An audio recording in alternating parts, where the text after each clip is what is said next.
Thank you very much, Kunal, and a very warm welcome to all of you.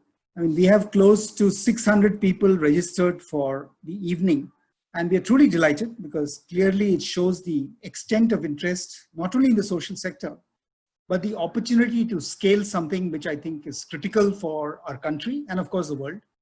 And I say the world because today we have people from Japan, Australia, the US, UK, and Hong Kong participating in this session. So welcome to all of you. And thank you, particularly people in the US, for getting up early in the morning to join us. And of course, Australia for staying back late at night, because this is a 3-hour session. And as you heard, there'll be 3 panels. Just to introduce the session, and we have 4 absolutely top class speakers, so I won't take too much time. But I think one of the goals that we've had, both in Social Venture Partners and another entity which I've been leading for the last 5 years, Pune City Connect, has been to focus on job creation, sustainable livelihoods. And if you look at the United Nations Sustainable Development Goals, I think goal number 4, which is quality education, and goal number 8, which is ensuring that there is decent work and economic growth for all. I think that's been our obsession, if you will. And particularly in post-COVID times, I think we will see this as one of the big agendas for the world. In fact, when we started Social Venture Partners in India nearly 8 years ago, I remember Ravi Venkatesan, our founder, Govind Iyer, who is here on the call, myself and a few others, we all decided to choose one goal because obviously in this country, there are many social agendas you can take up. And we chose sustainable livelihoods. And I think it's kind of borne us well because most of the work we have done is in that area. What it also does, especially in these times when more and more people are being moved into poverty, unfortunately, after India has its stellar track record of 5 years of a lot of nearly 200 million people being moved out of poverty. But I think that's a concern we have. So the sustainable goal number 1, which is poverty itself, no poverty, is something that kind of inspires all of us. And sustainable goal number 2, which is zero hunger, also something we aspire to, although that may be some time away in this country. What we're here to talk about in this panel is number 17, which is partnerships. What kind of partnerships can we put together to make sure that the capability of each entity is multiplied by the power of the partnership? And I think we have an absolutely amazing group of people who have done it, continue to do it, and I'm sure will show us the path going forward. Anita, Rajan from TATA Trusts. I'll introduce each one of them a little more as they speak. Then we have Jamie Mcauliffe from the Aspen Institute from Washington, DC. Naina Batra, who's the chairperson and CEO of AVPN, the Asian Venture Philanthropy Network, based out of Singapore. And Kunal Kumar, who's in the Government of India, Joint Secretary in the Ministry of Housing and Urban Affairs. And of course, the director of the very ambitious Smart Cities mission of the government. So what we're going to do is, we're going to ask each one of them to speak for some time. And maybe I'll ask a question or so. If there is anything on the chat line, please feel free to ask questions because I will be watching the chat line and trying to take your questions as well. And then after all of us finish, if we still have time left over, and there's going to be a very brief 42-minute panel, we will address any other issues that are of common interest to this audience. So let me start by requesting Kunal to give us a macro view of what's happening in the country, what can happen with the Smart Cities mission. As most of you know, it's been talked about as the largest and most complex urban initiative in the world. And I think Kunal is in the privileged position of being the director and leading the effort. So without further ado, Kunal.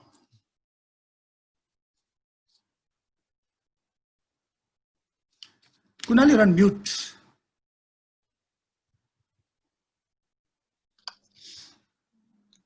Am I audible now, Ganesh? Absolutely. Okay. I was saying good morning, good evening, and all those timelines from where people, all time zones from where people are joining in.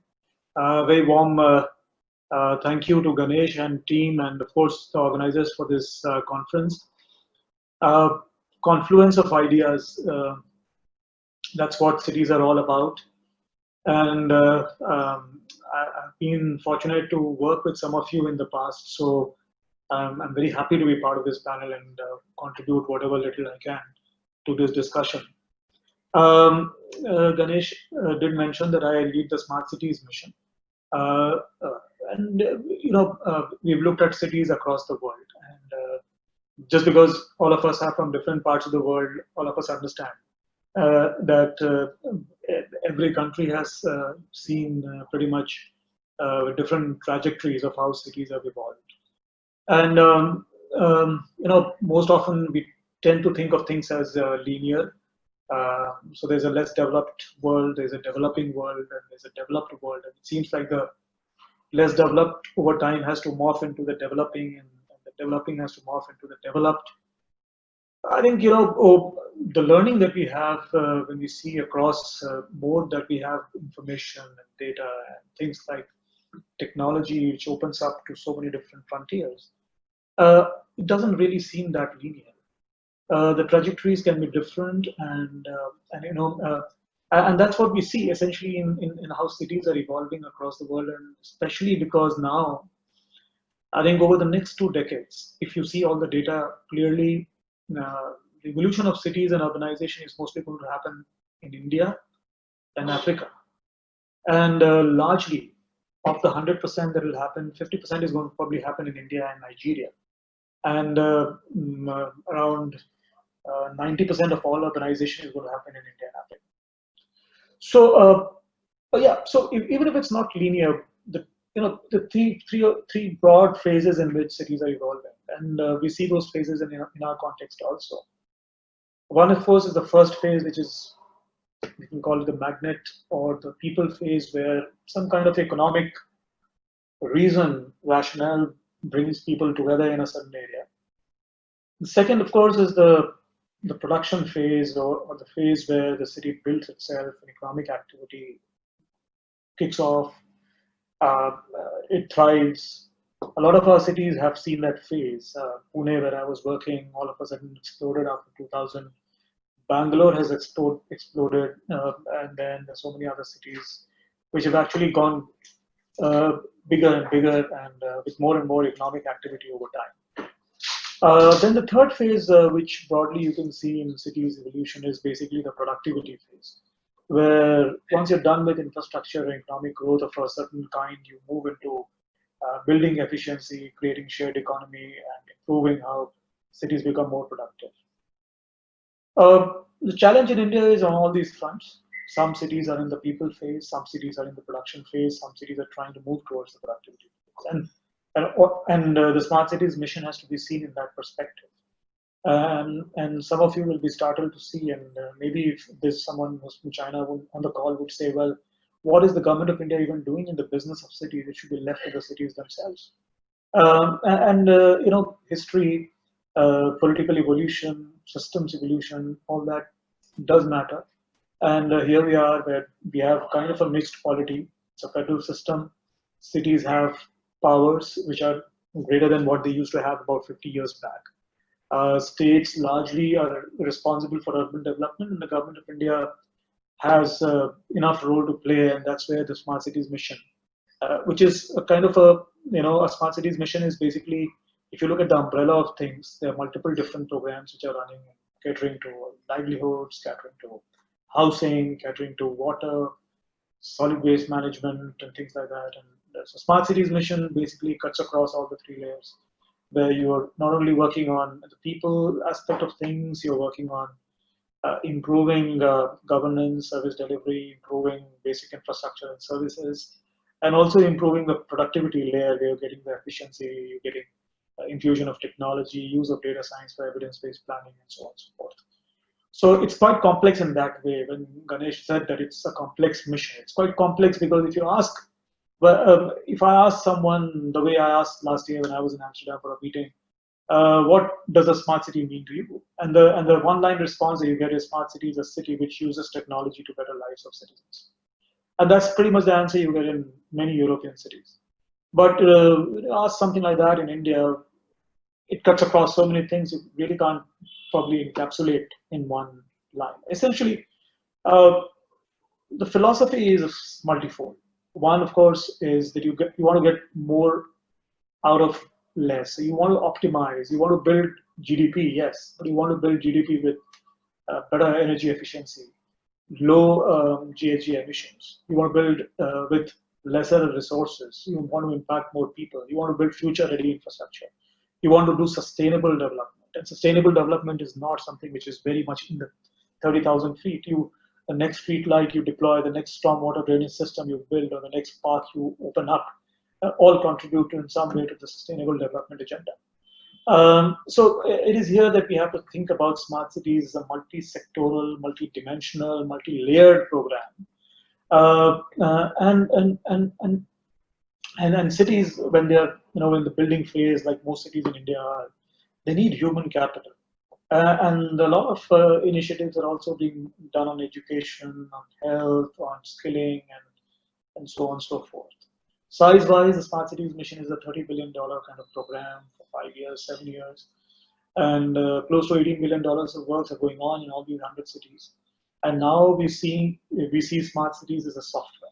Essentially, it's not a hardware which is going to be plugged into 100 cities. It's going to be a software which is like the learnings which come out from these 100 cities and can be plugged into any other hardware, which is any other city or any other urban or even rural population in the country. So we see this as a laboratory and a learning experience and a lighthouse in some ways in how our city should evolve. And if you see the evolution of Indian cities also is very fragmented, because urban governance is not really empowered mayor or empowered single point authority. You have 4 or 5 different kinds of bodies. Someone is looking after water, somebody's looking after roads, somebody's looking after some kind of the policing. So in a way, the smart city is also becoming kind of an integrator where everything comes together at the level of data, at the level of technology, at the level of how different partners can actually work together. So those things are coming in. And yeah, so this is, this is actually a confluence of ideas. If smart cities, it's a confluence of minds, it's a confluence of all the different kinds of people which we call the quadruple helix, which we basically is the government, the civil society, the industry, the academia, all coming together.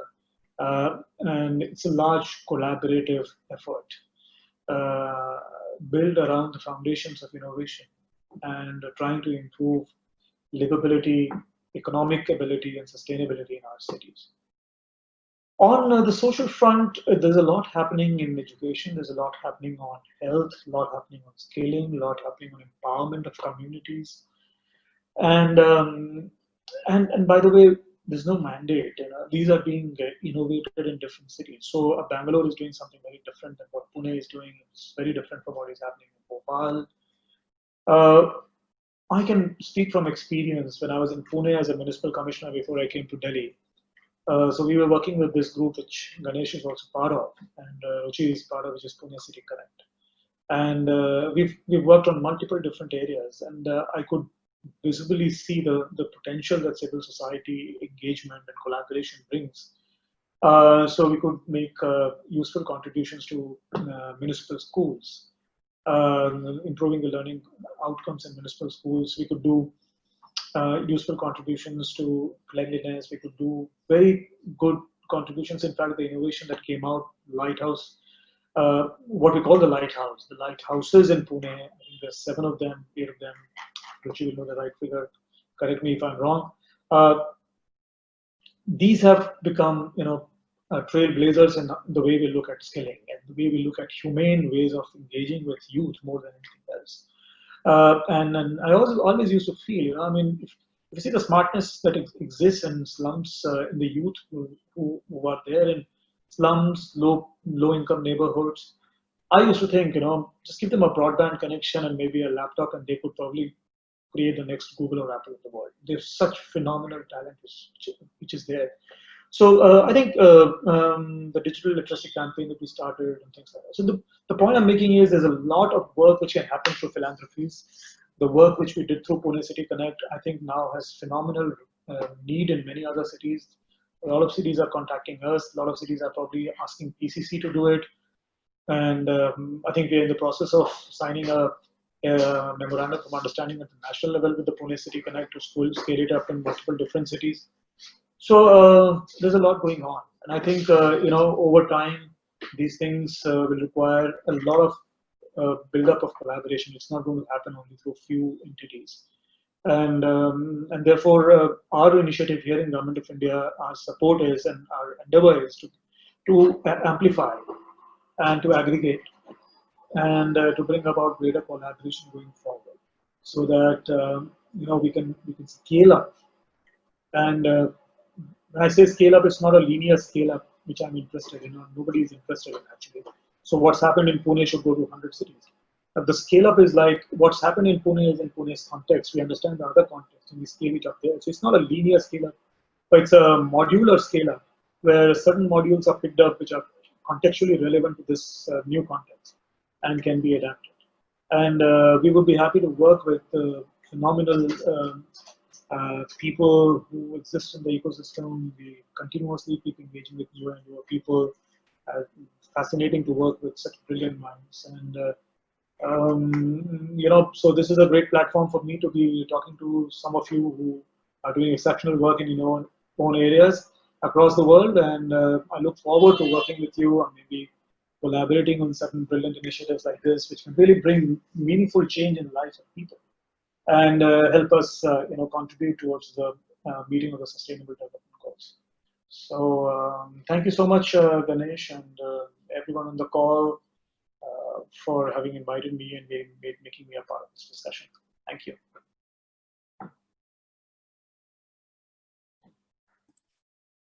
Because I think the whole concept of what you said, which is, it's not just hardware, it's software, and probably it's peopleware as well. I think that's absolutely amazing.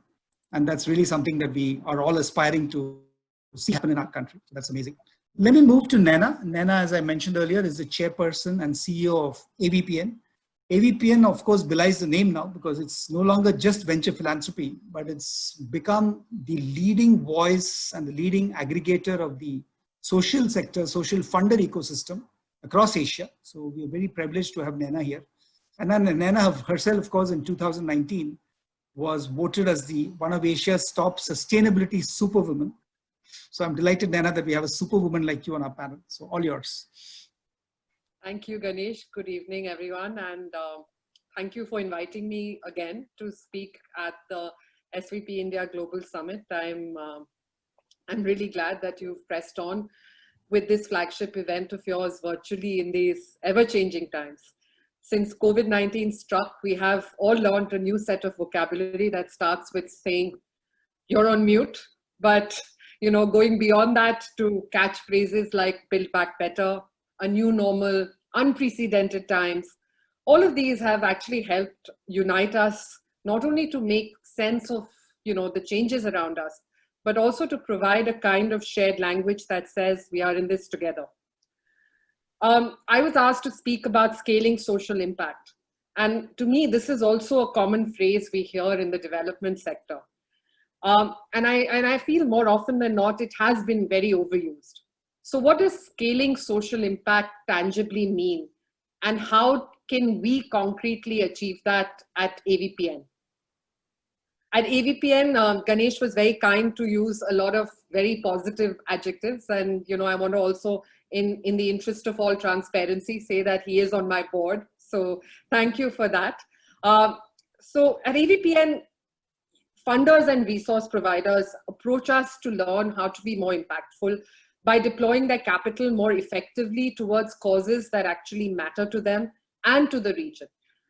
For me personally, I think it's very important as a network that we be positioned towards action. Kunal talked a lot about what cities do and how they grow in non-linear fashions. For us, it's very important as a network that we go beyond just being a platform for talking, but more towards a platform that catalyzes and enables action. And that is why I'm always in awe of what you do at SVP as well. Currently, we serve more than 650 members across more than 30 markets. And these members, as Ganesh said, actually represent a diverse array of capital holders, from foundations and family offices to corporates, to financial institutions, to impact funds, intermediaries, think tanks, policymakers, all of whom I believe join us because they're committed to review their operations in a more holistic way. And we do what networks do best. We provide a neutral convening platform for these funders and resource providers. But more importantly, I believe we break down traditional silos and we find synergies across sectors. What I like to say is that at AVPN, you tend to collaborate with people that you didn't think you would collaborate with. And you actually find that a policymaker works closely with the foundation, works closely with the corporate, and thereby achieves impact in different ways. They find synergies across sectors, they learn best practices from leading practitioners, and they champion high impact, under-supported issues.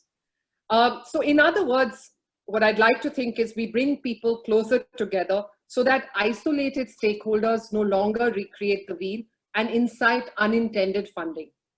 So instead, networks help to scale impact by pooling resources and complementing expertise. In my 7 years with AVPN, our members have generally adopted, I would like to think, the 3 following ways to scale impact effectively. First, I think leaders in the field have prioritized setting the foundations right. And nothing more than the current crisis has helped reveal, the fundamental cracks which exist across our systems, across regions, right? From health and social protection systems to knowledge and education infrastructure. But this crisis has also shown us a silver lining, that forward-looking social investors are already one step ahead, and they have put in the right infrastructure and networks in place so that they've been able, I find, in Asia to pivot very quickly. And I'll give you an example. One of our members in China, the Narada Foundation, launched the China Foundation Center way back in 2017 because they believed in the scalable and catalytic effects of funding infrastructure organizations. In spite of the longer time that it would take to bring a group together to see impact. 3 years on, during the pandemic, the Center for Foundations and the Foundation Center in China, they were pivotal in launching the China NGO Consortium for COVID-19 with at least 10 other foundations in under a week after the crisis took off. This consortium became a mechanism for foundations and corporates across China to look at diverting or deploying capital on the ground to coordinate the first response supplies for the healthcare providers in the respective Chinese cities. The second thing we've seen our members do is that they have looked at working what we like to call across the full continuum of capital. In order to support solutions effectively, it's critical that funders and resource providers must provide the right type of capital to scale impact effectively. This means going beyond financial investing and looking at capacity building, something I don't think this audience needs to be told, because that is sort of the cornerstone of what you do at SVP. It is important that we build capacity sometimes much more important than the financial assistance we do. And it's also important that we ensure the investees we support receive the right follow-on funding to prepare for their scale and for their long-term opportunity of growth. One of our members, Credit Suisse, is a prime example who leveraged this approach. They co-developed with us something that we call a social enterprise development toolkit, along with one of our other members, Village Capital, to help social entrepreneurs assess their needs and identify the right resources they need to have in order to be investment ready. Even if Credit Suisse's impact funds do not invest in these social enterprises that have gone through the social enterprise toolkit due to a mismatch, the toolkit actually helps social entrepreneurs find the right partners who are aligned with them in their vision of how the organization is actually going to create and maximize impact. Finally, I think we need to reimagine the status quo. It's increasingly apparent that social and environmental challenges are multidimensional and they are interconnected. Many of the challenges we see stem from failures in the system that we have not yet been able to address. Impact leaders who wish to create systemic change must not just deliver solutions to a surface problem. We need to think about how we can go beyond treating the symptoms of these issues and work to address important systemic needs, especially when they are sitting at the nexus of intersecting areas like climate change and gender, like health outcomes and education, I will close with this final thought. While no one would have chosen the circumstances which brought us to this moment in history, we need to look at the global crisis as an opportunity for expanding the tent. We need to look at how do we reach out across silos that have separated us and work together with renewed purpose to create systemic change and build the tomorrow that all of us deserve. It's time to smash the status quo. I think we are all social investors now, and that's how we will achieve goal 17 of the SDGs. Thank you very much, Naina. I think that was absolutely amazing because you're so right. I mean, in an era of divisiveness and robust nationalism, I think we do need some breaking of the silos and collaborating, and I'm sure your leadership will make that happen across Asia. So to continue with the metaphor that Kunal started off with, that we are all on a flight together this evening. We took Singapore Airlines from Delhi to Singapore. And now, of course, let's go a little further on SQ and land in Washington, DC. And introducing you to Jamie Mcauliffe. Jamie is a senior fellow at the Aspen Institute. And he runs something which is truly exciting for many of us, which is the Global Opportunity Youth Network. And I'll definitely ask him to speak to that. Prior to this, he was the president and CEO for Education for Employment in the US. And he brings with him, I think, many years of experience in just understanding social ecosystems and partnerships. Jamie, over to you, sir. Thanks, Ganesh. It's terrific to be with you. Unfortunately, not in person, but I was really intrigued to come join this conversation because, talking about scale in India, that is the place where you want to be to talk about scale and systems change, given that you live at scale. And I want to thank you and Ruchi Mathur from PCC, Pune City Connect, for the incredibly warm welcome you've given me and the Aspen Institute as we've established our partnerships with you to try to affect ecosystem and systemic change for young people, which I'll talk a little bit more about. But let me just say a word about me and the Aspen Institute and the Global Opportunity Youth Network before I get into the themes that we're talking about today. The Aspen Institute, for those of you who don't know, is based in Washington, but has a global ambit. It essentially focuses on two things: promoting values-based leadership around the world and promoting new ideas and demonstrating innovation that can lead to more sustainable systemic change. Embedded in all our work is also principles of focusing on equity and justice so that people and communities can ensure that they have the resources and access to decision-making and decision-makers to affect change in their own communities. And that's the heart of the work that the Global Opportunity Youth Network does. We're taking a systems change approach and bringing it to communities around the world who care about young people in particular and are particularly concerned about what we term opportunity youth. And opportunity youth is a term that we use to describe out of school and out of work young people, roughly between the ages of 15 and 29. It's a population that numbers over 500 million around the world and is often underlooked and under-resourced in many communities, partly because they're already out of the systems that are designed to support them. So just by definition, they're disconnected from the kinds of supports that they need to get educated, build skills and connections to opportunity. In many countries, including in India, but also in the United States, there are large numbers of opportunity youth that need our support. So we started the Global Opportunity Youth Network to work with communities that wanted to support youth on their journey to decent work in a different way. In the world of youth employment, like many social areas, there's a little bit of what I call the silver bullet approach to social change.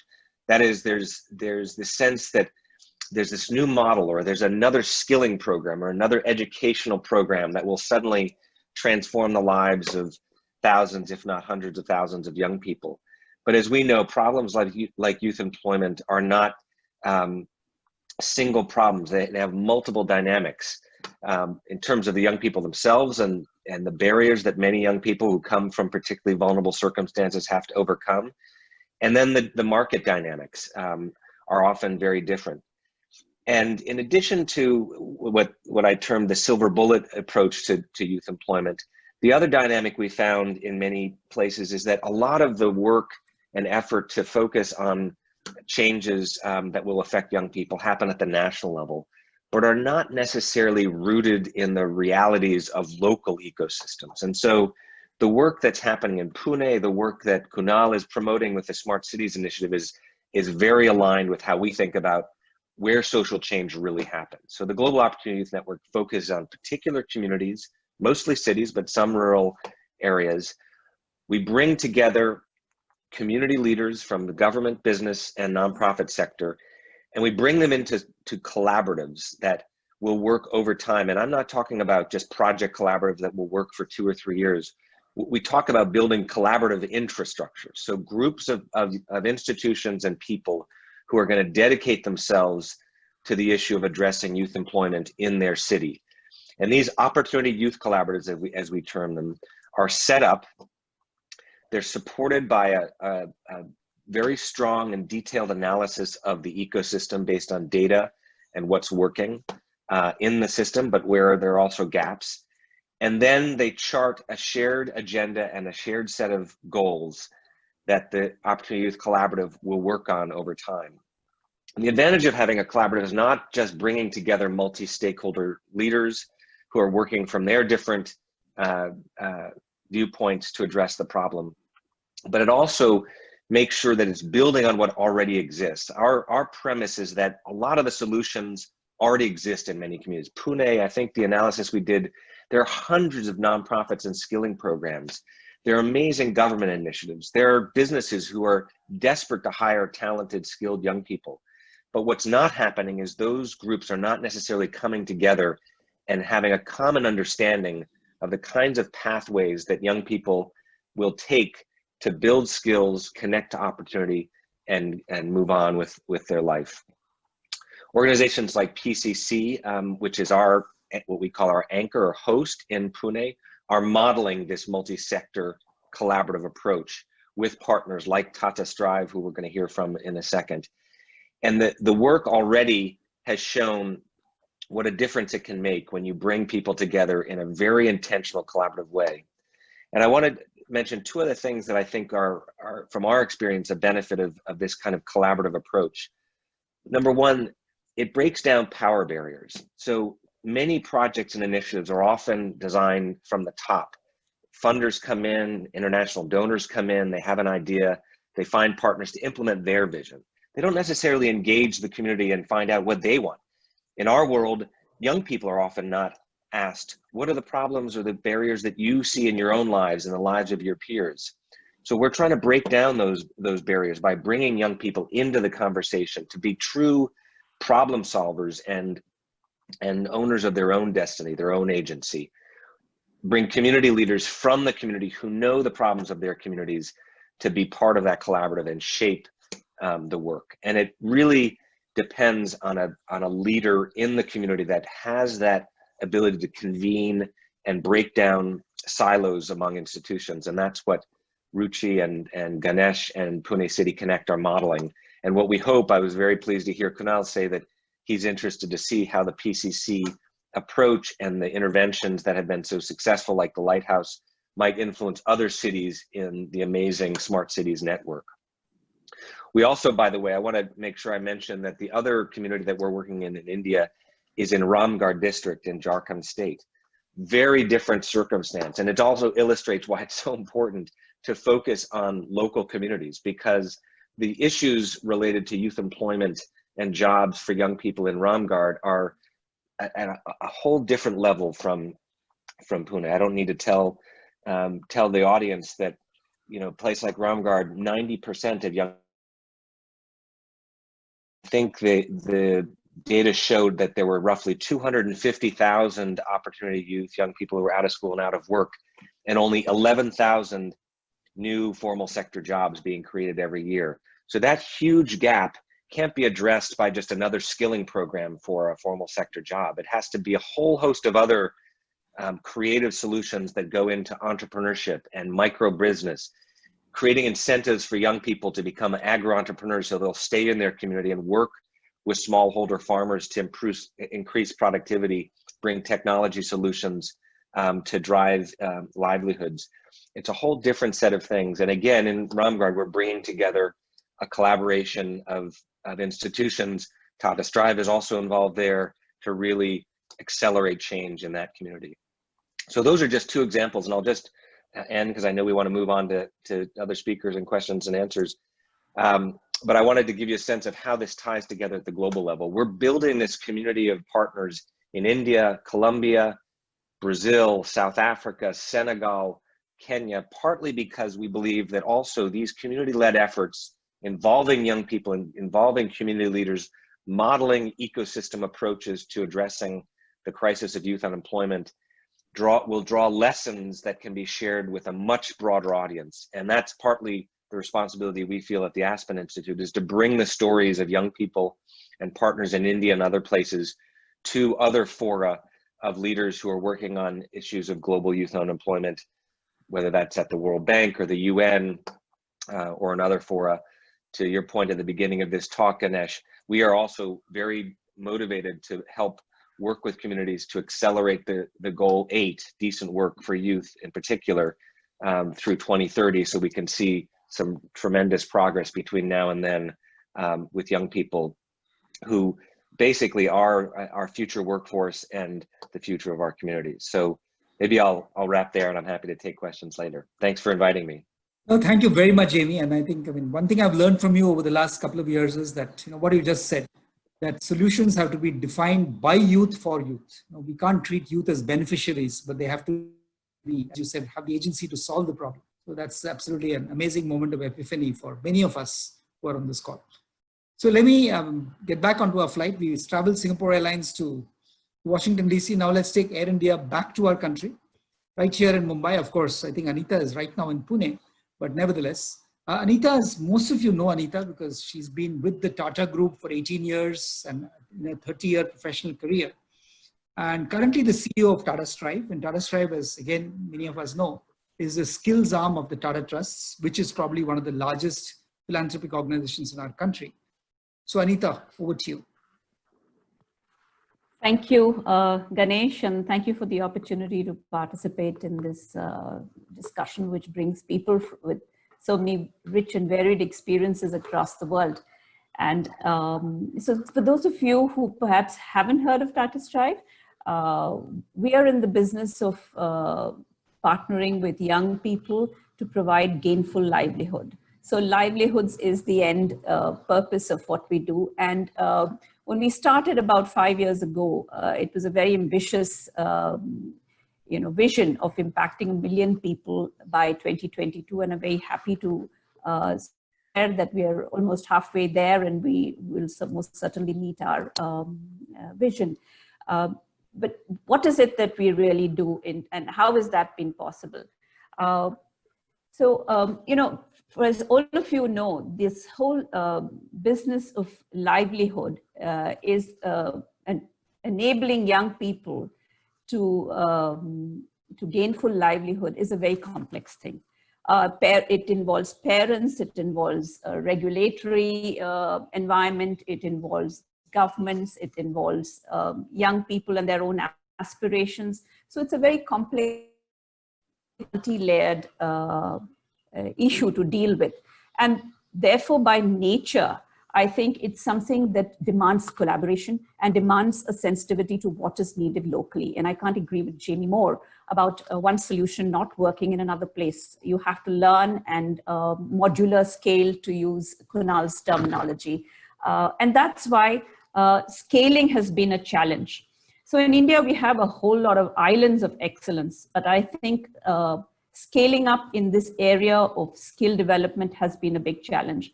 And we learned that very quickly when we, in our existence, where our large focus was very clearly on collaboration with other people, learning from them, and sharing what we ourselves invested and developed.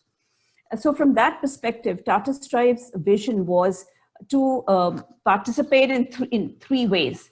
One was, of course, work directly with young people and skill them in both short-term and long-term, interventions to result in a livelihood for them. The second thing was, we realized that that wasn't .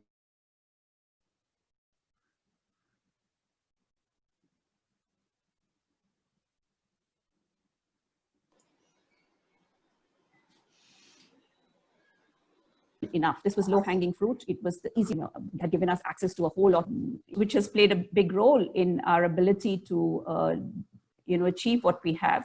We also, of course, leverage the benefit of having TCS right there as our technology partner. And I'll just come to how we leverage that. So the clear thing was collaboration, and the requirement of collaboration for impact was something that we learned very quickly. We were not going to be able to achieve our vision just doing things and by ourselves. And very early on, establishing collaborations between a varied, organizations, whether it was a government or whether they were corporates, has been the hallmark of Tata Strive's work. One of the things that we also sort of focused on was that beyond what we do, how we can scale. One of the levers was to invest in the ecosystem through different players. We made investments in technology, but that was not just for our use. We invested in a technology platform which essentially tracked students end to end, the entire value chain of skilling. And that's helped us a great deal in being able to get a handle on what we are up to in any part. If I put a finger on any center that we are there, and there are 150 centers across the country, I would know exactly what is happening in that center simply because of this platform that kind of builds everything together. Now, this is a platform that the Tatas have invested in, but it is a platform that can certainly benefit other programs and other partners and collaborators. And that is where we believe that we can play a role in scaling up the ecosystem. And the technology is one example. We've also looked at areas where investment and funding is hard to come by. One of those areas is faculty development. All of us know that programs that enable livelihoods do need a very deep, engaging, almost a coaching kind of intervention with for young people, especially if they are from underprivileged communities. It's a very, it's a different sort of, the nature of engagement has to be very different.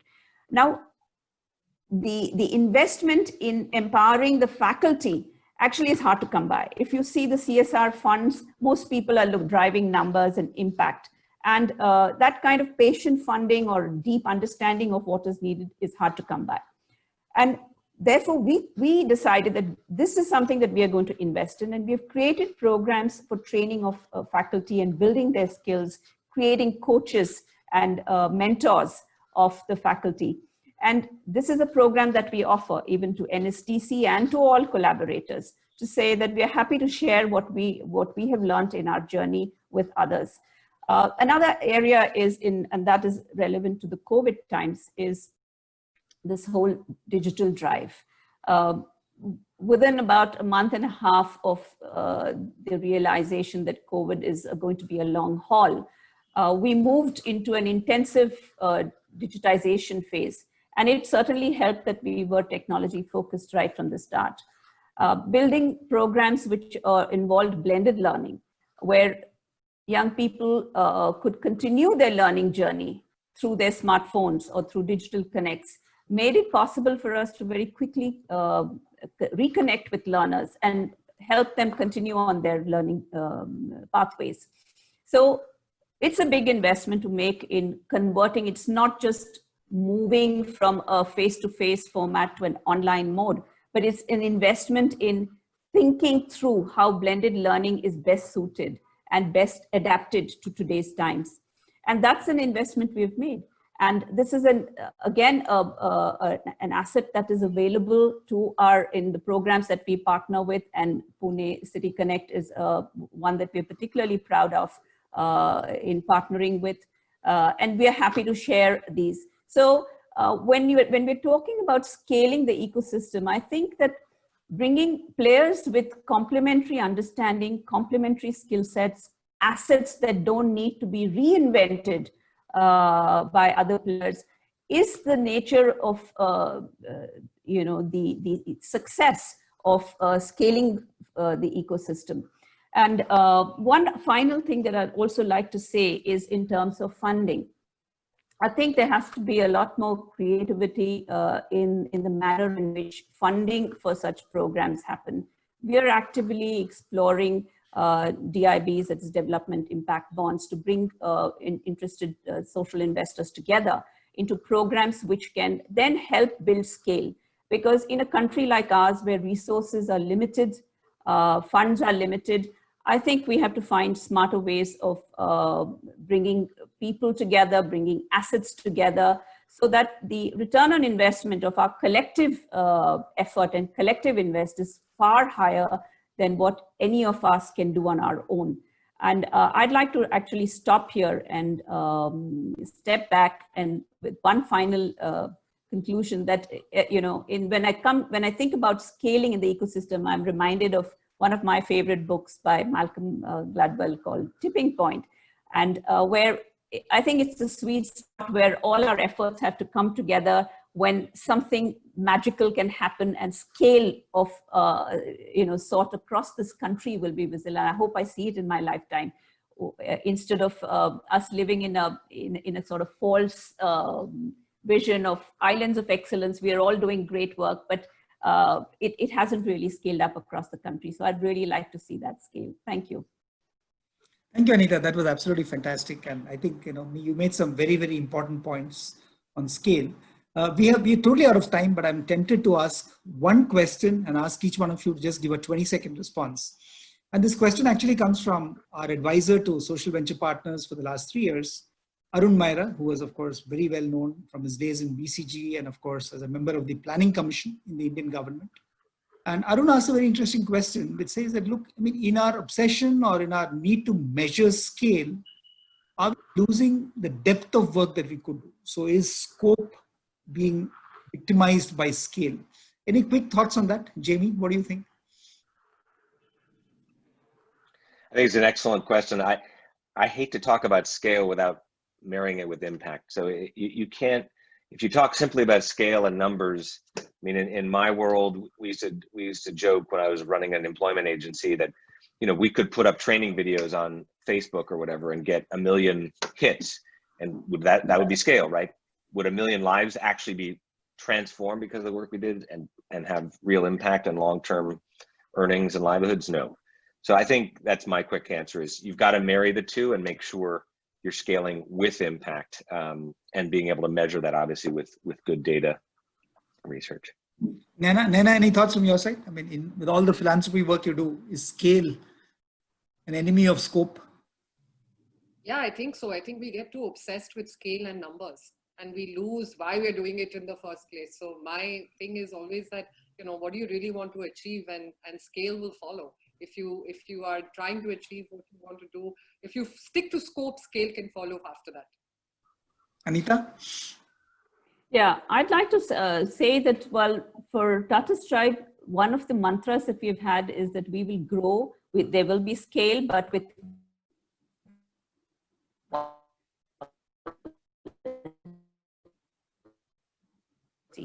and quality in everything. So scale and quality, we don't see as two sides of the coin, but we have to find a way to marry both. And it's only when both are there that one can achieve. But I have to say, Ganesh, that in a country like ours, we cannot ignore scale. We have to look at models which also deliver scale, because we're running out of time. We have too many young people whose aspirations are going to be hit if we don't do scale. Absolutely. Kunal, are you still there? Or I think Kunal had a government meeting, so I'm not too sure he's here. So not to worry. Okay, so oh, you're there. Yeah. No, as expected, the meeting has got delayed, so I got more time with plans. Thank you so much for calling me back. So yeah, interesting question. I think it's difficult to scale ends, but I think it's easier to scale processes, means. So, and that's where I think scaling can happen in a country like ours, because it's a very diverse place. So I don't think we can product A built in one city necessarily will find the same value in a city too. But the ways of building projects, the ways of working on collaboration, collaborative models, the ways of systems working together. I think those are things which can be scaled up, and that will create the real sort of agency within, or you may say capacity within the system to think through solutions which are appropriate for relevant context. So yes, that's how I think of it. Yeah. Thank you so much, Kunal, and thank you all. I think it was I thoroughly enjoyed this panel, and I'm sure all of us learned a lot from this one. And feel free to ask more questions, folks. I mean, even if our panelists are not there, we'll make sure you get an answer.